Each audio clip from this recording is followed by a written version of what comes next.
Dragon Ball Sparking Zero DLC Pack 2 has finally dropped, and I have a lot to say about this one. It did drop with a pretty substantial balance patch, but I don't want to talk about that in this video. In this video, I want to focus on the characters, which we got a few. We finally got the Super Saiyan version of Daima Goku. We also got the completed version of Daima Vegeta. He even has Super Saiyan 3. And then we got characters like Glorio and Pansy and one of the new Majin characters. Here's the thing though. While I do want to see Dragon Ball Sparking Zero thrive as a big Dragon Ball fan myself, the problem is that at a certain point we have to be real with ourselves.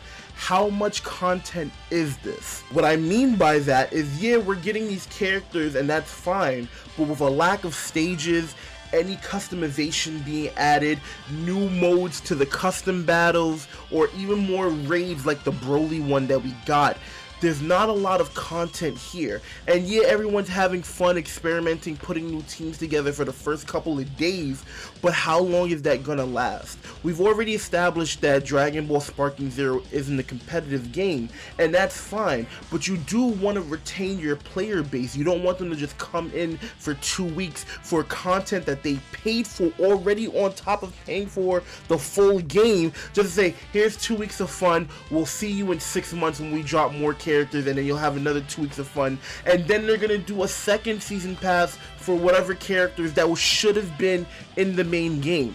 We still don't have Gohan Black, who was a day one character. Same thing with Scouter Super Saiyan Vegeta. It doesn't make sense why we're missing so much content from this game.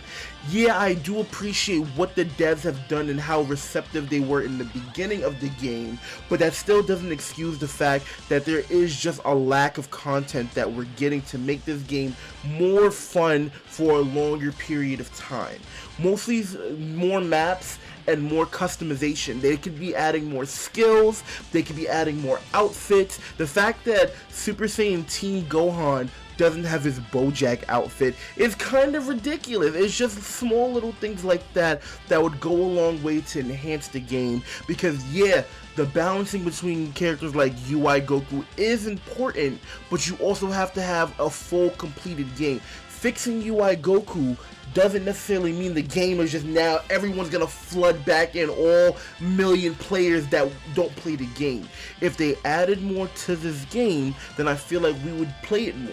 But that's just my thoughts on it. Like I said, I'm going to be making a video on the balance patch in another video, and I'm also going to be streaming this one, you know, just experimenting and have fun with it. But like I said, I do wish we got more content. So if you do want to see more content from me, then make sure you like and follow, and then, you know, check out my other videos that I'm going to be dropping soon. I really appreciate all the support that you guys have been showing me recently. Let me know your thoughts on this new DLC pack if you have any thoughts on it, and I'll see you guys next time.